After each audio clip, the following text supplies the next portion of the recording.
So today in the kitchen, I'm going to replicate a recipe of an auntie's Shami Kabob recipe. I've heard countless of times that her Shami Kabob recipe is really good.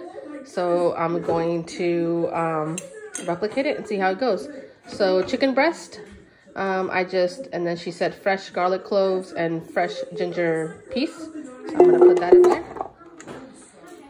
And then, so she said 2 pounds of meat is 1 cup of dal, obviously washed and drained. So I had a little bit over 2. So instead of 2 pounds of chicken, I think I had 2.5 pounds. So I put 1 1/4 of dal. Okay, I'm gonna take all this out in a bit. And then she said half a onion, half potatoes, chilies per your taste, cilantro, and mint. So I just eyeballed it. All that goes in there. And then I'm going to add, and then she said to add chili flakes and salt. But I'm gonna add Shami Kabob's, Shan's Shami Kabob recipe, like 2 spoonfuls of it. Because last time when I made it using Shan's and then ghar ka masala, it was really good. So I'm gonna add that, and then she said to add the ghar ka masala as well. And then she said to add ghar ka masala, the putpunia masala, but I only have a little bit of it, so whatever it is, I'm just gonna put in there. A little bit more should have been helpful, but I'll make some soon. And then she said garam masala. So I'm just gonna add one small thing of it. Almost a small thing of it.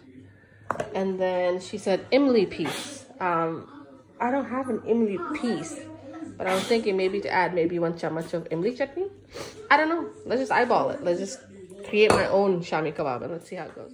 So for the most part, I followed her recipe. 2 pounds of chicken or 2 pounds of any kind of meat. And then you add 1 cup of dal. I have 2.5 pounds here, so I have 1 1/4 cup of dal. And then she said cilantro, fresh mint, which I have. Half a cup of onion, which is raw onion. So I added 3/4 of it because of my ingredients being high. And then she said half a cup of potatoes. I added about 1 like medium-sized potato in there, obviously raw. The dal has to be washed and drained completely. And then the garam masala, pinch of it I added, salt. And then I added the home masala that she said, fresh lesson and fresh garlic and fresh ginger. So you can see garlic cloves right here. And I believe I had 1 piece of ginger clove in there somewhere. Yeah. So, and then I also added the Shami Kabob's masala, about 3 spoonsful of it. I don't know why, I just felt like I should. So I'm tweaking her recipe a little bit, but for the most part, it is her recipe. And then she said imli piece, which I don't have an imli piece, so I added my 2 to 3 spoons of imli chutney in here. And then she said cover and cook for 3 hours. So what I'm going to do is I'm going to add water in there, of course, and then I'm going to cover and cook it, but I'm going to add water in here because I need the rest of this dal in here. And then, so we will add water in here. As I said, cover and cook for 3 hours. So, put that in there. Maybe a little bit more water. But not too much water because I know that the onions and everything else will also leak water too, right? So, and then I'm just gonna cover and cook for 3 hours and see how it goes. So chicken pieces again, lasan, adrak, dhania, pudina, dal, aloo, pyaz, Shan ka, Shami Kabob ka masala, and then yeah, so all that is in there. Let's see how it goes. So it's cooked. The chicken, just by mixing it, is breaking. So are the potatoes. So is the dal. So you know everything is cooked. Now I'm gonna let it cool completely, and completely.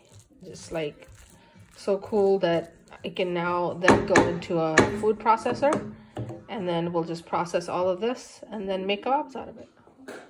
So the Shami Kabob masala has been completely cooled off, and now all the ingredients are put in a bowl. It was completely cooled off. Now I'm putting it in a food processor.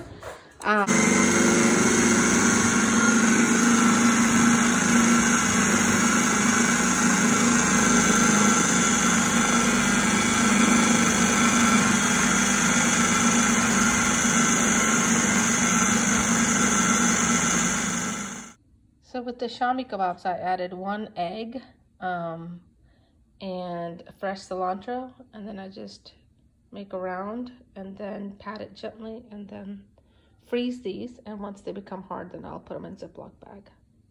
That's it.